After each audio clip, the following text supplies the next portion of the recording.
ఇవాళ Visakha deputy mayor ఎన్నిక జరగనుంది. ఇటీవల విశాఖ డిప్యూటీ మేయర్ పై కూటమి అవిశ్వాస తీర్మానం పెట్టి నెగ్గింది. ఈ మేరకు ఇవాళ ఉదయం 11 గంటలకు జిల్లా జాయింట్ కలెక్టర్ మయూరి అశోక్ అధ్యక్షతన జీవీఎంసీ కౌన్సిల్ ప్రత్యేక సమావేశం నిర్వహించనున్నారు. ఈ సమావేశానికి కూటమి పార్టీ కార్పొరేటర్లతో సహా 11 మంది ఎక్స్ అఫీషియో సభ్యులు హాజరుకానున్నారు. విశాఖ డిప్యూటీ మేయర్ పదవి కోసం టీడీపీ, జనసేన ఆశావహులు పోటీ పడుతున్నారు. దీంతో ఎవరికి ఆ పదవి దక్కుతుందోనని ఉత్కంఠ నెలకొంది.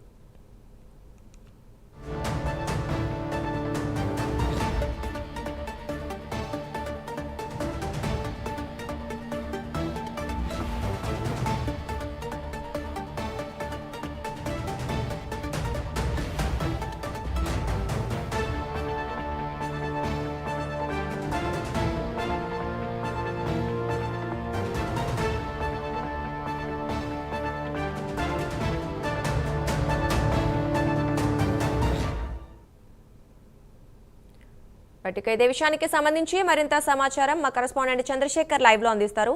చంద్రశేఖర్, చెప్పండి, ఇవాళ విశాఖ డిప్యూటీ మేయర్ ఎన్నిక నేపథ్యంలో మరి అక్కడ వివరాలేంటి?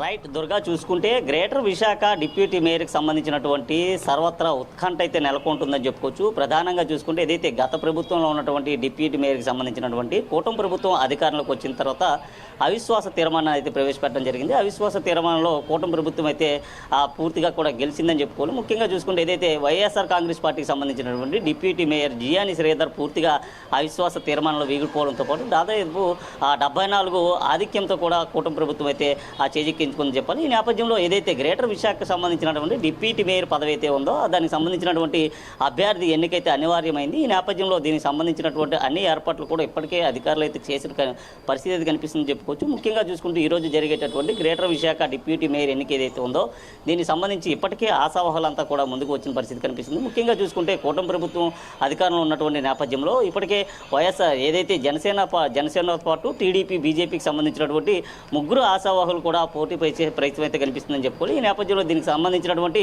సర్వత్రా ఉత్కంఠ అయితే నెలకొంటుంది. ఈ నేపథ్యంలో ఏదైతే గ్రేటర్ విశాఖకు సంబంధించినటువంటి మేయర్ ఎన్నిక ఏదైతే ఉందో దీనికి సంబంధించినటువంటి ఏర్పాట్లతో పాటు ఈరోజు అయితే ఉదయం 11 గంటల ప్రాంతంలో ఆ కౌన్సిల్ సమావేశం కూడా జరగనుంది.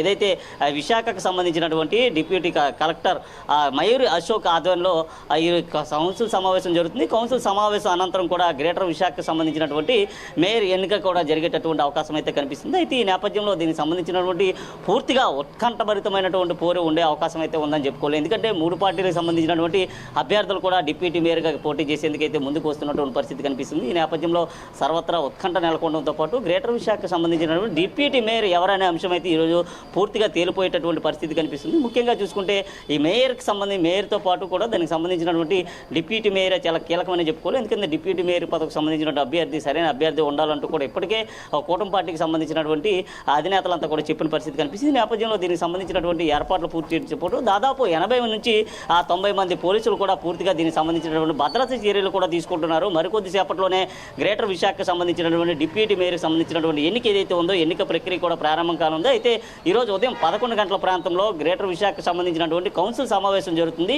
కౌన్సిల్ సమావేశం అనంతరం కూడా గ్రేటర్ విశాఖకు సంబంధించినటువంటి డిప్యూటీ మేయర్ ప్రతిపాదన కూడా సాగేటటువంటి అవకాశం ఉంది. అయితే దీనికి సంబంధించినటువంటి ఏర్పాట్లు పూర్తి చేయడంతో పాటు ఏదైతే ఆ జాయింట్ కలెక్టర్ మయూర్ అశోక్ అధ్యక్షతన అయితే జరగనుంది. దీనికి సంబంధించి దాదాపు 64 మంది అయితే వచ్చేటటువంటి అవకాశం ఉంది. అయితే ఇప్పటికే దీనికి సంబంధించి కొంతమంది కూటమి కార్పొరేటర్లో ఉన్నటువంటి ఆ టీడీపీ కార్పొరేటర్ కూడా దూరం ఉండేటటువంటి అవకాశం ఉన్నట్లు కూడా ఆ వార్తలు అయితే వినిపిస్తున్నాయి. ముఖ్యంగా చూసుకుంటే కూటమి పార్టీకి సంబంధించినటువంటి మేయర్ పదవి అయితే ఇచ్చారు. దీనికి సంబంధించి టీడీపీ నుంచి పేలా శ్రీనివాసరావు అయితే మేయర్గా కూడా ఉన్నటువంటి పరిస్థితి కనిపిస్తుంది. అయితే ఆ జనసేన లేదా బీజేపీకి డిప్యూటీ మేయర్ ఇవ్వాలంటూ కూడా ఇప్పటికే పట్టుబట్టిన పరిస్థితి కనిపిస్తుంది. ఈ నేపథ్యంలో 3 పార్టీల మధ్య కూడా కుమ్ములాట కూడా కొనసాగుతున్నటువంటి పరిస్థితి కనిపిస్తుంది చెప్పుకోవచ్చు దుర్గా. Thank you Chandrasekhar.